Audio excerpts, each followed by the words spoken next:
Hit me.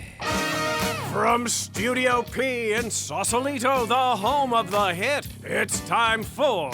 Succotash. Yes, Succotash, the Comedy Soundcast Soundcast featuring snippets from comedy... Soundcasts. And also interviews with comedians, comedian soundcasters, and other showbiz folk.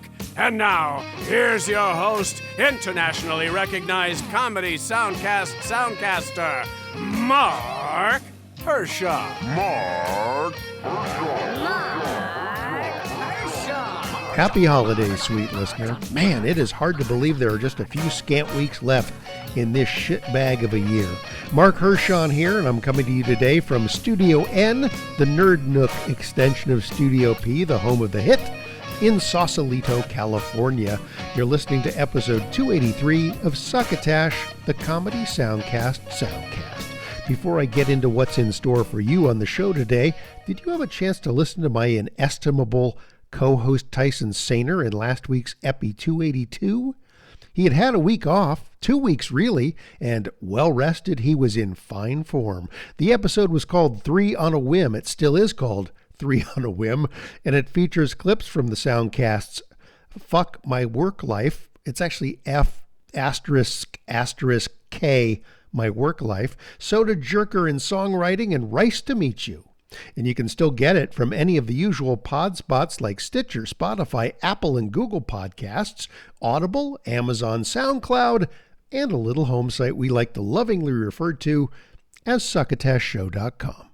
I was going to go with clips this week myself, but the opportunity arose to have fellow soundcasters and big cheerleaders of this show on as guests, Dr. London Smith and Cameron Clark.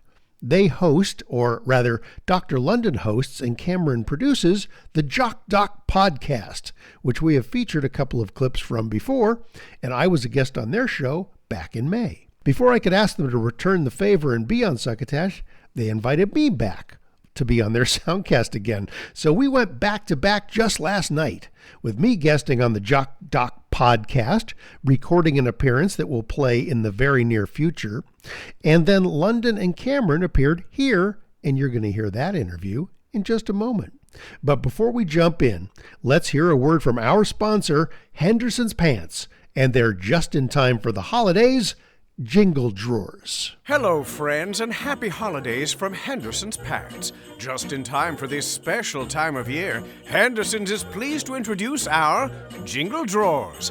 These special edition holiday pants are secular in nature, which means you can wear them whether you're gathered around the menorah for Hanukkah, the tree for Christmas, or the Kinora for Kwanzaa.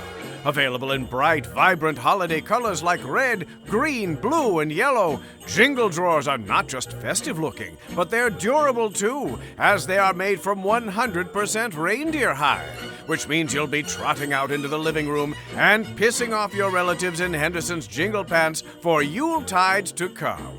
Jingle Drawers also come festooned with 8 large pockets, in addition to the expected 4 that come standard on most trousers. So as you visit the homes and holiday parties of family and friends, feel free to fill those pockets up, not just with gifts that they give you, but helpings of food from the table to snack on later when you're alone, sobbing by yourself in the darkness.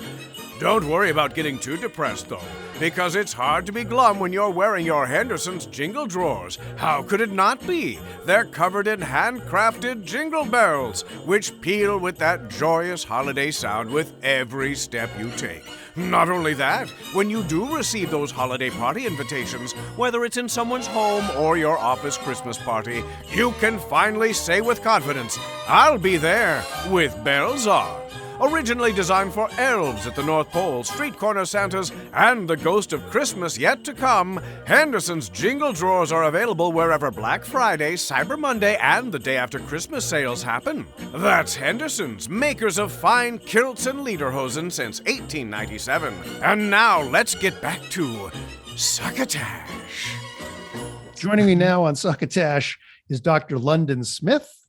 Hello. From the Doc Jock Podcast, and Cameron, who has no last name apparently. From Clark. Cameron Clark. Yes, that is That's the first time I've known that this entire time. Yeah, we keep it I mean, it's not like we're trying to be under the radar, but I like pushing the idea of producer Cameron every time. Yeah. And then for me, it's because me being an actual doctor, we paste that everywhere. I like My that. whole name. I like it's, we've been doing Succotash for 10 years now and reviewing a lot of podcasts and clipping a lot of podcasts. And it's really funny how many podcast hosts that aren't famous hosts, but particularly, back when I started doing this 10 years ago, they were people that didn't want like their coworkers to know they were doing a podcast or their family to know. So they only went by a first name, and it probably wasn't even their real first name. So when I'm trying to clip these shows, I'm often putting people's, Twitter accounts, linking those and Instagram and stuff. And I'm trying like hell to find someone's name. And they don't exist. We'll do the same thing for ours. Yeah. Cause for ours, it's all in character. So, at the end, or I guess sometimes before we start, whatever, I'll ask them so I can credit them, what I should call them. But like we have people who are like school teachers and stuff. So they're like, those people, I get it. Like they don't want, whatever that. It's sort of like the way people used to look at actors at the turn of the 19th century, the sort of beneath the public's notice. I don't want to be thought of as an actor. No, it's not mine. Yeah. We did have one guest who I don't think we ever knew his name because he was just a Reddit guy. That was really early on. Now most of our octopus. Fancy Octopus. Yeah. Now most of our guests we get from sort of other improv people that we sort of are connected to through past guests. But early on, it was like a lot of just kind of Reddit randos, right? Yeah. And the Fancy Octopus, we have no idea who that person is. That's his character and what we knew him by. Wow. If he ever passes away, hopefully you'll at least see his obituary with that name on it. I have to hope so. That's what I'll be looking up. So we've featured clips from the Jock Doc podcast a couple of times. And I do mention you during our tweet sack segment where I thank all the people that have mentioned us on their socials, because you guys are really good about retweeting Succotash tweets, man. Real try. Man, I love it. It's on the list of things that are free to do. So that's how I view it. So it's entertainment for you. Yeah. Well, yeah, that's the whole point of anything being free. But no, since you've it's for us, it's you give us free advertisement, whatever, and feature us and stuff. So we like to support in return. Absolutely. But tell me a little bit about sort of the genesis of the Jock Doc podcast, how you got started, and sort of what the rundown is of how the show works. Because I've been fortunate enough to be a guest a couple of times now, and I could talk about it, but I'd love to hear from you guys, sort of, how it got started and what sort of motivated you to start doing it. Well, we had like London and I have known each other since middle school. We've known each other we're both in our early 30s now. And we had been talking about doing a podcast for a really long time, but like had literally no idea, just no concept. But we even recorded maybe 2 or 3 episodes of just sort of nothing years ago. Yeah. Before having any, just to get a feel of it. Like I bought a Yeti mic and we just sort of made this like really terrible sounding show that I don't even remember what we talked about or what the concept was, but it was some improv-ish thing. And then when did we came up with the name that just the night we recorded the first episode, the Jock Doc podcast. But so I went to medical school was one trick, and so I was in medical school and listening to Comedy Bang Bang and some of these other more famous improv comedy podcasts, and so I felt guilty for listening to that whenever I in between stuff when I'm like, oh, I should be studying. But then I tried to look up medical podcasts and I was like, oh, this is so boring. So I was like, I don't know, what if there's some hybrid that I could do where it's you get the basic, because a lot of what medical students are tested on, you can summarize it pretty concisely if you try. You don't have to go on for a full hour about a given celiac disease, whatever. You can do it pretty succinctly. So while I was in medical school, I was whatever, frustrated in whatever degrees. And then during my fourth year of rotations, I knew I was gonna have more free time. And this is my fourth year. It's clinical rotations. You get to pick them, so it's like electives in high school, kind of like you're more free. You enjoy it more usually. And so I pitched to them to Cameron, another good friend of ours, Cassie, and to her husband Dylan. I was like, let's meet up with whatever microphone stuff we have and see if we can make something. And we had just these ideas floating around. We have another podcast we like, Hollywood Handbook, where we like how they do the fake ads. So they do real ads, and we were excited to do fake ads. So all of that was in our heads. And then we basically started recording with the idea of I think Cameron was busy buying a house or something, so he wasn't even paying attention. And then I told him, okay, so you're gonna play dumb for this. And that's kind of basically his character started that. Yeah. And then we started, and it was a lot of. But yeah, I guess it was. I mean, we definitely did have the premise of we want this to be like a comedy bang bang style, character base, where the guests are a character improv show with a medical focus that actually does a real medical lesson in the middle of it. Yeah. The joke being that it is a real medical lesson. That's, in my view, to some extent, that's the prank on the audience, is that for this whatever hour ish podcast, 5 minutes, you're going to get a very real medical lesson, medical information. But Cameron, his character will be heckling it, throughout, whatever. Like, so that's sort of what it is. But that first episode, we had vague ideas, and it played out so well. And then we recorded 2 in a row that night. And I was like, this is what I would prefer this to some of what I already listened to. And I was playing it straight. I've loosened up a little bit since my character, but I was playing it very straight for those first episodes. And so I felt like I could be objective a little bit. And I was like, no, we should make this into a whole thing. So that's essentially how it started. And then, the exciting part is that we get to meet up with these other improvisers. And also we were scared to call ourselves improvisers at first or any of that. Because do you guys have like a legit, and by legit, it could be anything, but legit improv background? I mean, have you played, with improv groups? Do you have improv groups or sketch groups or anything like that?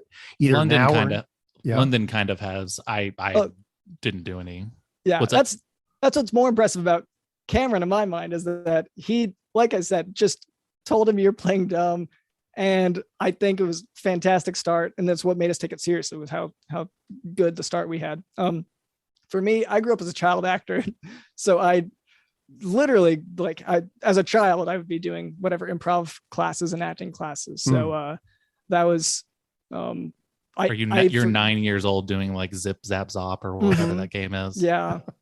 Yeah. And I couldn't tell you the name of whatever we were doing, but they were throwing these things at me. And that's how I was raised. And it's one of those things you forget until you're like, oh wait, I guess I have had it gets legitimate training. Well, it's funny because I train, I teach improv where I work at the company. I work at a branding studio, and they have me teach. I've taught improv like in the real world, and then they found out I did that, so they have me do it for people in our design studio. And I always start out a new class by saying, how many people here have done improv? Show of hands, and like two people like raise their hands. I did it in college, and I always point out, well, you're lying right now, because everybody does improv. Yeah, we're doing improv right this moment, unless somebody has emailed you a script.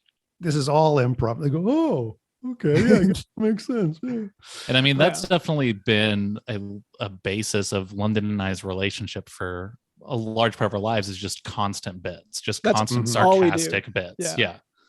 And so it became very easy to, I mean, the conversation on the show, as ridiculous as it is not that far off from our normal conversation. That's very just close. That we know, like, we're not actually that stupid is basically the difference. So where did you guys grow up? Do you still live where you guys grew up and went to middle school? Yeah, we're both from the Dallas area. Okay. Yeah, and you're still around there. And you still live in that area? Yeah. Yeah. And That's growing up as kids in middle school, what were sort of did you have comedic interests that sort of led you eventually down this path? Were you like fans of Monty Python or fans of particular comedians? Definitely Monty Python. Yeah, I think if you list most of the remotely well-known comedy stuff, like, yeah, I can't get enough of any of it. Like that's all Cameron and I would talk about, I'm sure. I mean, Simpsons was huge for both of us. Oh yeah, that's every day or whatever. Yeah, most days of the week, whenever it was on before. Simpsons, Conan. I mean, just weird, goofy stuff. Not that like Simpsons is that weird or anything like that, but you know what I mean. Just so niche. It's pretty weird. Yeah, stuff that felt atypical as like a 8, 9, 10, 11-year-old or whatever. Because you can kind of see or hear some of those influences in your show, which is interesting. Everything from sort of, either the interviewing style from like a Conan or sort of the off the wall references you guys make about particular sort of ongoing things in the show. Right. So the thing we just, the episode we just recorded, which will be dropping in January, had, this bit about the mayor, which, has all the earmarks of a running gag about this character that the audience will likely never meet, but they will hear plenty about. And so you paint this sort of larger than life picture of this character, which is funny. I feel like that to me seems very Simpsons-like or 30 Rock-like, just lots of references to, something that will never be followed up on, that just sort of lets the implication do all the work for you. You know what I mean? Because that's going to be more funny than over explaining it. And I mean, I think one thing also similar to both of those shows is that we kind of have no continuity. Like we have these running jokes, but it doesn't matter at all. Like there's nothing you're missing by missing out on old episodes, sort of. Yeah. Right. Which that's a big point that I wanted to make different from most. I mean, Comedy Bang Bang often included, like you kind of feel like you have to know the last episode. Like, like a lot of podcasts, especially comedy ones, you feel like you have to keep up with them, which I'm sure is great for, maintaining listenership. But, for us, I was like, let's make it, or, well, I don't know if I had to declare it necessarily, but like we've thought, let's make it standalone each time. Yeah. Creates pressure on us to be trying to innovate every episode. And, every little bit, like a bit that we've been doing for I think like a year, something like that, is the chore wheel, maybe a year and a half now. Which that was just because we felt like we needed more stuff in it. And once again, it's throwaway. It's the mayor thing gets brought into that a lot. Right. And it's just sort of like, the mayor can be just anything we want on any given episode.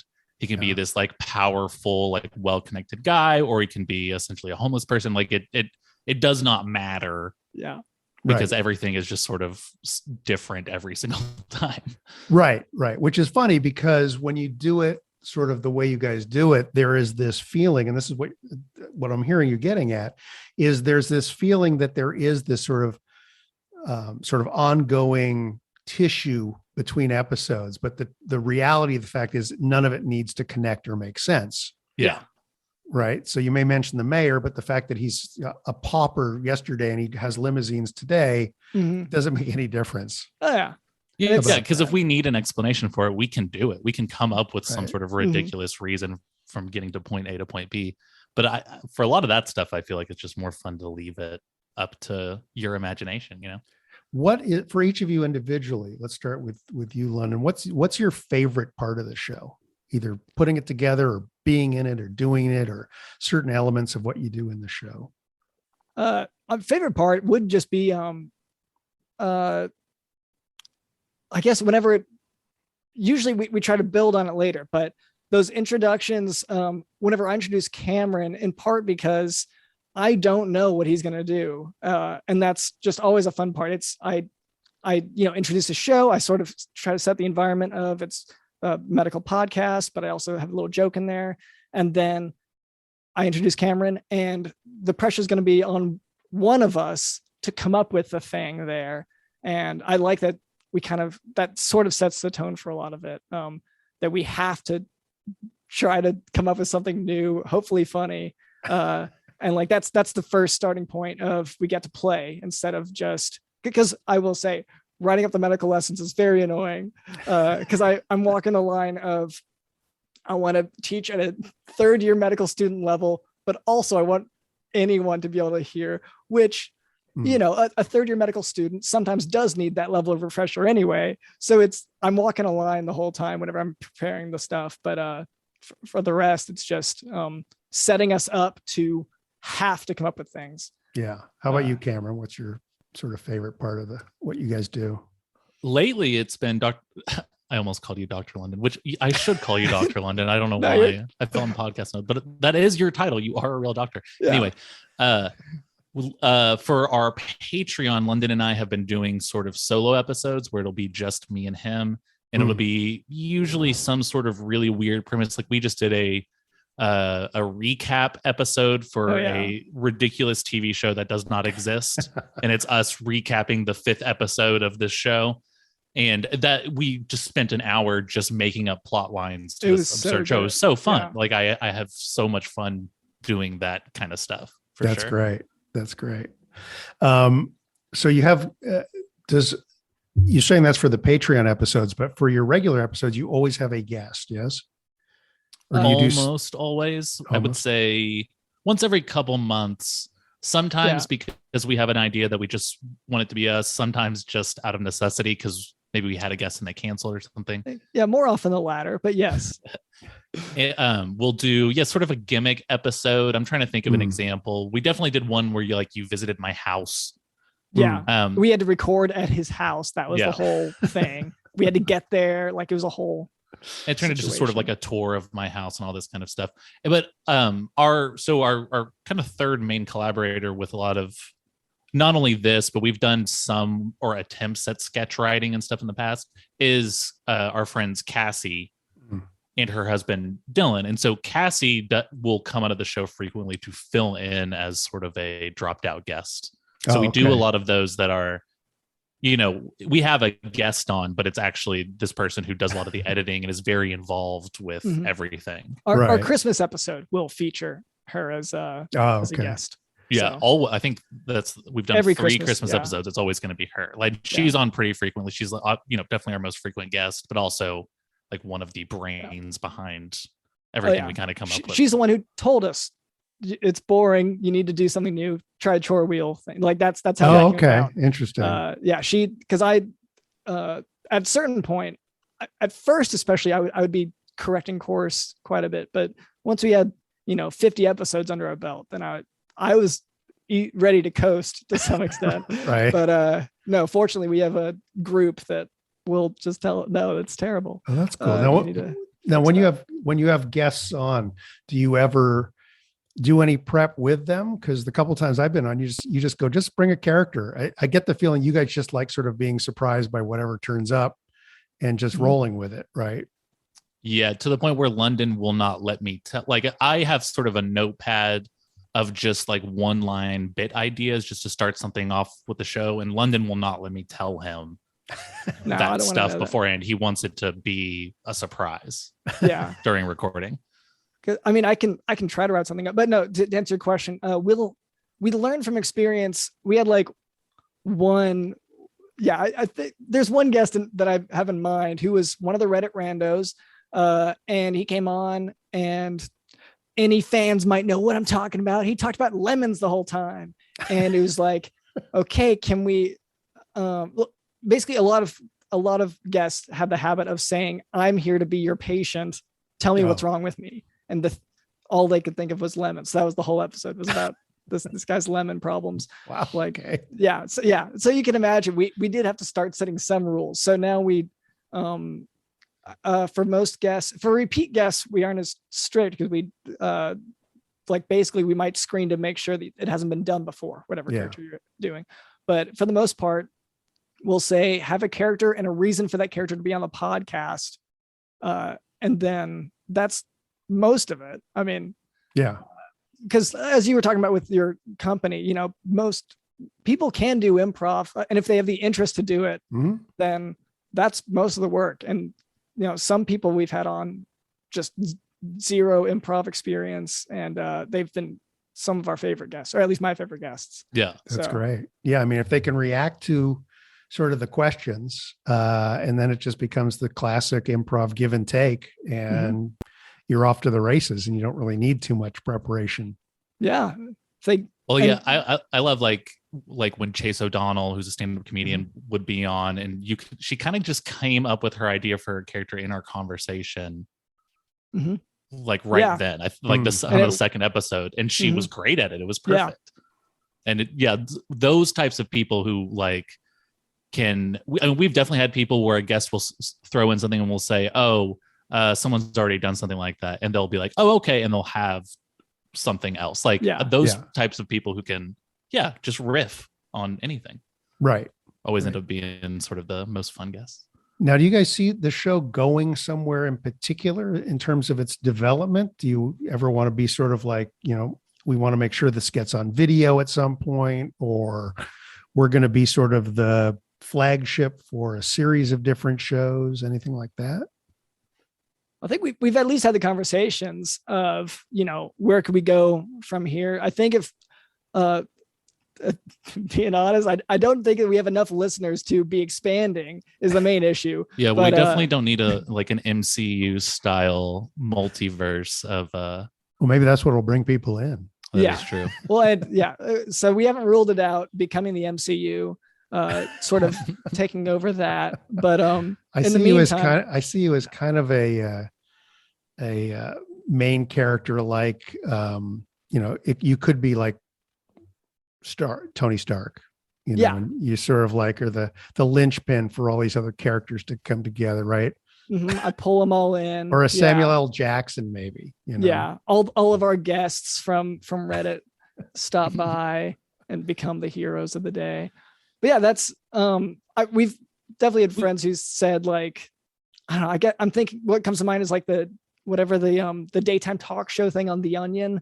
I've had that in mind for sort of how our podcast could translate to sort of a talk show style thing.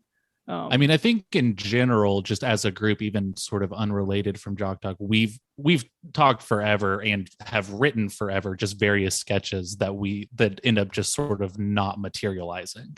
Yeah. And so I would say that right now, our friends Cassie and Dylan are collaborators, and Dylan is DJ Dylan on the show and does all the editing. They're pregnant right now, so they're much too busy to be handling me in London going, hey, what if we like dumped milk on your head? But I guess so life circumstances is, I guess, also a significant issue there. Sure, absolutely. One thing you guys mentioned Comedy Bang Bang a few times, and you're probably familiar with like them doing things like, Andy Daly will come on, and then they did a whole slate of shows based on just the characters that he would do on that show. Is there anybody, I mean, do you have enough recurring guests that you could perceive doing something like that, where you do like a spinoff from some guest that's been on like 10 times or something? I mean, I would say that would be Cassie, right? She has a character, Sheila Dawn, who she was on like the second or fourth episode. Something like that, like very early on. And her bit at first was that she cooked up roadkill. She would find roadkill and cook it up and like just served had it as like a jerky. A shockingly successful business though, like made tens of millions of dollars, like very successful. So you, as whatever you're talking to her, you can't argue with this character because they're doing so well. And so that kind of thing, that character's come back to, I think, what was it? And she has a dozen others too. But that one in particular has come back over and over. Like Halloween episode, I think that character was like basically trapping people to become the meat for the thing. Like there's a whole running premise. Yeah, absolutely. What do you guys do when you're not doing the podcast? I mean, London, are you actually a practicing physician? I'm not currently practicing. So I graduated from medical school during the pandemic. And so the most recent thing I'm adjunct professor of medicine for college thing. And just joined a board of something, but I'm applying for residency positions. That's where I'm at. So it's for those who aren't familiar with the process, it's before Scrubs starts. Okay. Then the show Scrubs. Yeah. Once it starts, then that's the time to specialize. So I'm currently, the title is in that regard, unmatched MD is the term. That makes it sound like you're like top of the heap. I'm unmatched. I need to rephrase it that way in my head. That's how to do it. I'm unmatched. Nobody can touch me. And Cameron, what do you do? I'm a web developer, so I'm on the computer for like 10 hours a day. That's pretty much it. Okay. All right. What do you guys have other than the podcast you guys mentioned? Are there some things that kind of pique your interest? Because one of the things we like to do, as part of Succotash is just, I always tell people it's like a Whitman sampler of podcasts, right? You can listen to 4 different clips on a show and go, hey, that sounds kind of cool. I'll go check them out. Are there other shows that you guys listen to? We do call them soundcasts here. Just because I got it in my head years ago that the idea that they'd phased out the iPod at Apple, I said, well, why are they still calling them podcasts then? That doesn't make any sense. Okay, no, fair call. Yeah. So I tried to start this whole soundcast thing. And of course, nobody picks it up, but it doesn't bother me. I don't care. But are there other shows, whether they're comedy or otherwise, that you guys find yourself listening kind of religiously to? For me, it's Hollywood Handbook and all the adjacent ones. They have like Hollywood Handbook. They have Hollywood Handbook, the pro version. They have the Flagrant ones, which is their NBA podcast. And they have like this mini series podcast, Hollywood Masterclass. I love those guys so much. And I kind of just listen to that religiously. And like, I've been listening to the It's Always Sunny podcast that just came out. But we've definitely, we have other podcasts like those. Yeah. Same here. Pretty religiously listen to Hollywood Handbook. We also, they're ones that I like to tune into a lot. There's one called, there's Dead Waves. We've guessed it on some of these other ones, where their idea was not unlike the MCU, I guess, was to get these character-based improv podcasts to travel to each other's worlds. Sense. So there's one called Dead Waves, which is ours is medical, theirs is paranormal. And so we've guessed on theirs, they've guessed on ours. They're a lot of fun. And then Truthcast. Yeah, there's Conspiracy. That's the theme for that one. That one was our last appearance was one of my favorites, I think, that we've guessed on, because we were hunting giants, but our characters were like very tiny people. And so we just sort of considered anyone over like 5'2" to be a giant. Yeah, and we just ran hard with that. And then they, of course, we got smaller and smaller throughout the interview. Like, yeah, that's the way they described us. Yeah, this is how I get new shows because there are now so many shows out there that between myself and my co-host Tyson Sainer, we cannot keep up with the flood of these things. There's also, one more, because we guessed it on this one more than the others actually, which is Apocalypse Tips with Lester Pips. I believe the show is ended now. He decided that it was too much to do host without a co-host. But we're on a number of his, and you can watch it with a video version on YouTube, or there's a podcast version. But because it was streamed live, we did costumes and everything for it. So maybe that's Ezra Parter. Yes. Yeah. Maybe I'll resurrect a segment we used to do called Soundcast Graveyard, where I'd play clips from Soundcast that were no longer in production. Oh yeah. No, he's it's also recently out of production. I think it was October was whenever he finished, or it was last month or something. Like it's recent. We need to have him on as a guest again, because he's a fairly recurring guest. Oh, that's cool. Although I'll say, for most of these, I do tend to push for either new characters or significantly new chapters in their lives. Something that you can listen to without having heard the previous one, and it doesn't matter. Because that, like we mentioned before, with Comedy Bang Bang, you have those certain characters that there's so much lore that they spend half the episode just sort of like trying to remember these specific details. Yeah. And we wanted to sort of skip like Scott Ackerman complains about that every single time, and we're like, yeah, we want to avoid that as much as possible. So Yeah. if a recurring character comes on, it's like, okay, just like a completely new slate, basically, like a new bit. Mhm. Right. So it's maybe the same name, but he's got a totally different jam, right? Yeah. Yeah.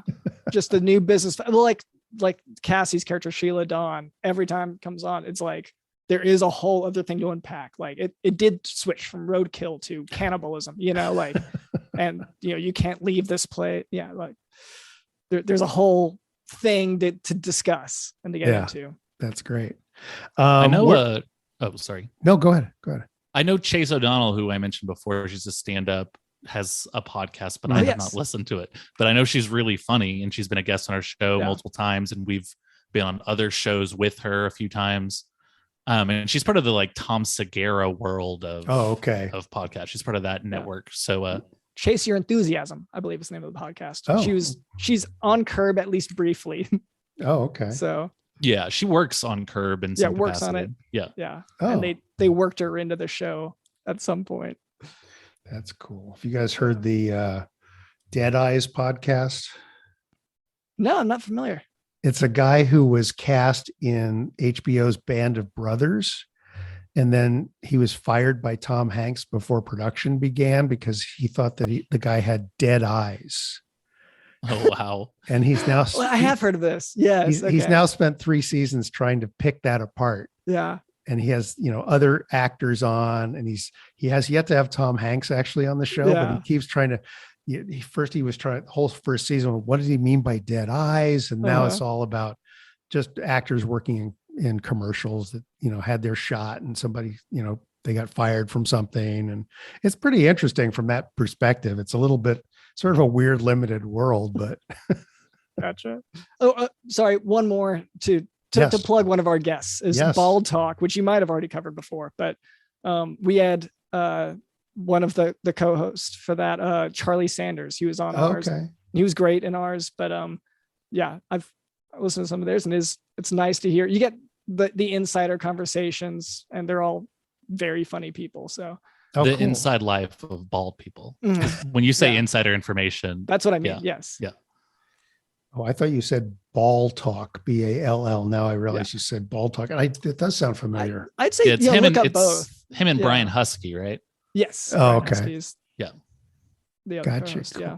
Now, have you guys ever considered? Maybe you've done this. I don't know, but have you considered doing a live episode somewhere? We've definitely thought about it, but I mean, we started this the summer before COVID, so we were still figuring everything out when all that happened. Yeah. I know we had one guest who started an improv festival in Ireland, and he told us if we're ever in Dublin, he will try to get us stage time. So There we you have go. that. There you go. So yeah, we do have a guy who may or may not try to get us stage time if we travel over there. If we're So in that area. you're in. You guys are in. That's how at least that's what I'm hearing. I'm hearing that. Well, that's all I heard. I will definitely say it's one of those things. Like, I imagine, what it's like to be on Conan. I imagine also what it is like to have our own live show going. And I think of the bits. I've thought through the bits which is cheating for improv, but I have thought through some bits. I'm terrified of. I'll do it, but I'm terrified. This is why I've never tried like live improv, despite being interested in it, is because I don't want to be on stage. That's nerve wracking. Whereas that's how I grew up. Yeah. No, you love it. It can't. I mean, that's one of the things I kind of work with people most with is that idea of being too nervous to be up on stage in front of people and that whole thing. And it's just, it's an interesting, it's supposedly like one of the most frightening things out of things to be frightened of. It's like more frightening than dying to some people. Yeah. So it's an interesting thing. A lot of it is confidence based. It's the idea that you can just get out there and just, if you take command of the stage, the audience doesn't they'll go wherever you want them to take them, but a lot of people don't realize that if you've never kind of done a lot of even any stage time. But it's when you get out there, when you first start going, oh, I'm going to do this now. And they're just kind of with you. As long as you don't look like, the one thing they don't want to do is see somebody who's nervous and afraid they don't know what they're doing. Cause then it's not, they don't like it. They feel nervous for you. Yeah. right? Yeah. So the wings start shaking on the whole thing at that point. So, or at the very least, they'll think he does not know what he's doing. Mhm. And I'm Yes. also thinking, I don't know what I'm No. doing. So Well- on the same page, everything's Yes. being communicated You're all properly. clued in. Yeah. yes, it's just you want to keep a thin veil between Yeah. you know it and that they know it. Yeah. I guess part of what I mean, over time, like, high school, college, whatever, doing plays and stuff, I do have stage fright, but I just basically figure out how to lie to myself enough to be like, no, I'm used to this size of crowd is not a big crowd to me. Right. That's, I just tricked my brain. I mean, most performers, do have butterflies and nerves and Yeah. stuff, and you just learn to channel it Yeah. into the performance. I used to do an improv duo act with a buddy of mine from Seattle, and we were in theater sports up there. And then we started doing our own 2-man improv stuff. And before every show, we would get bookings. I would tell them like literally 3 minutes before, I can't go on. Mhm. I can't go on. Not that I couldn't go on. I just like Yeah, seeing it's just- him freak out when I told him I couldn't. I can't go on. I'm sorry. I cannot do this. That's good. Cannot do this. So where can people hear you? Of course, we'll have links to the show and stuff, Mhm. but just so you can get it out there in the airwaves, where can people pick up the Jock Doc podcast? Well, Cameron's web designing expertise really came in handy for this part. For our single page website that Yes. has an embed of the podcast for most recent episode and then links to all of your the podcast buttons. platforms, all of our social media. It's all jockdocpodcast.com. And I will say, especially for smaller podcasts out there, a lot of them, it is a struggle to actually find their podcast from the link they post. So this is, we found the flaws in the other podcasts and tried to do better where we could. Those are wise words. And I have a lot of podcasters do listen to this show. So of those tips are always helpful to them. It's also social media is at Jock Doc Podcast. If you don't feel like going to the website, it's just at Jock Doc Podcast. It's also because of the times whenever it was called out as part of DJ Dylan's joke in the podcast. I think he was just searching for material, but I do also have a Pinterest account now, solely because he said that. So there's Dr. Lennon Smith, and then also a TikTok. We have a TikTok too, but DJ Because of Dylan, who are the actual editor of the show, puts in really amazing, genuinely great beats and songs into every episode. Yeah. That are very funny. And he puts all of that on Spotify, right? Oh yeah. Yeah. You can go, I think it's DJ Dylan in the house. Okay. I think. Yeah. And no, you can look that up. You can play the songs. You can also make your TikTok videos, put his songs in there, go nuts, guys. It is. He did have a song. I don't remember what it was, but it was about COVID, and it definitely was used earnestly by a few all QAnon satire parody. people. Yeah. Wow. Yeah. It was some QAnon anti-vax something, used this very sarcastic, silly COVID song. I don't even remember what the premise was. No, there's a climate change one as well. Yeah. There's that's right. Nice. Well, maybe I'll try and find one of those, and I'll throw it in at the end of the show. That would be sure. great. Yeah. And Very cool. there's new stuff every episode because once again, we get tired of the other podcasts that don't innovate as much. So I hear you. That sounds great. Well, guys, thanks so much for jumping in. Always thank you for having us. Yeah. Thank you for having us.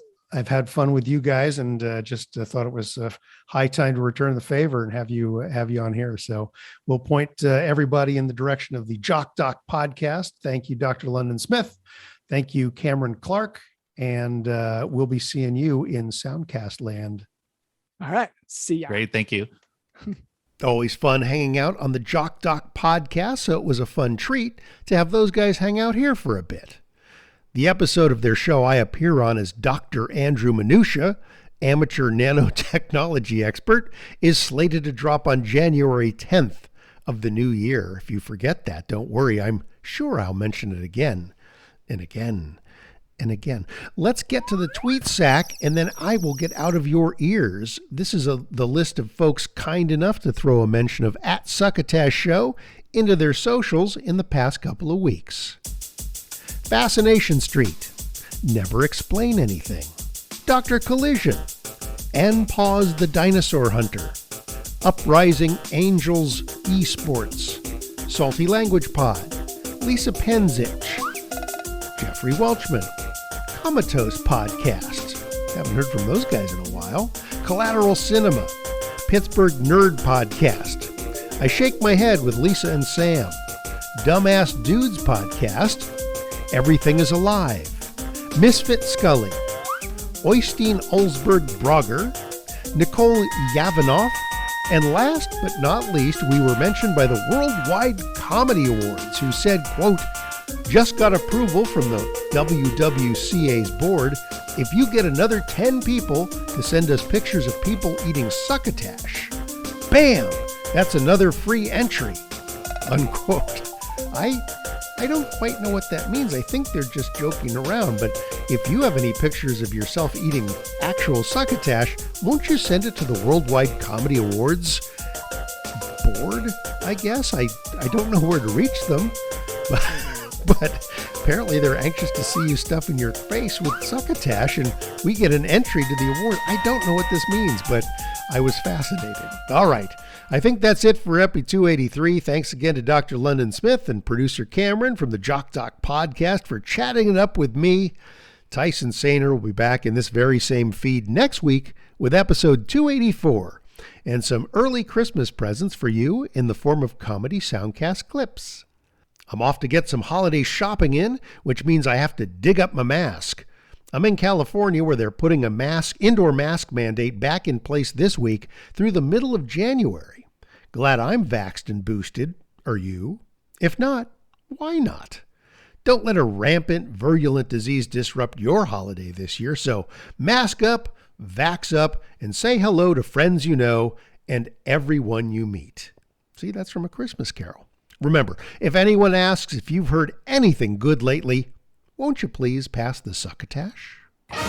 You've been listening to Succotash, the Comedy Soundcast Soundcast, with your host, Marc Hershon. Brought to you by Henderson's Pants and... Imagine your company's name right here. Rate us and review us at Apple and Google Podcasts. Find us on the web at succotashshow.com, on Spotify, on Stitcher, on iHeartRadio, on YouTube, on SoundCloud, and wherever fine soundcasts are streamed and or downloaded. Follow us on Twitter and Instagram at Succotash Show. Like us on Facebook. Email us at marc@succotashshow.com. Or call into the Succotash Skype line at our toll call number 818-921-7212. That number again is 818-921-7212. You can also upload clips from your favorite Comedy Soundcasts directly to us using our direct upload link at hightail.com/u/Succotash. Succotash is produced and engineered by Joe Paulino through the auspices of Studio P Sausalito, the home of the hit. Our hosts are Marc Hershon and Tyson Sainer. Our musical director is Scott Carvey. Our booth assistant is Kenny Durges. Succotash is executive produced by Marc Hershon. Until next time, I'm your loyal booth announcer, Bill Haywatt, reminding you to please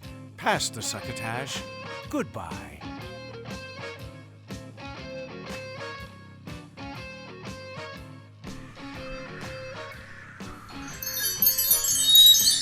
This has been a Succotash Patch production.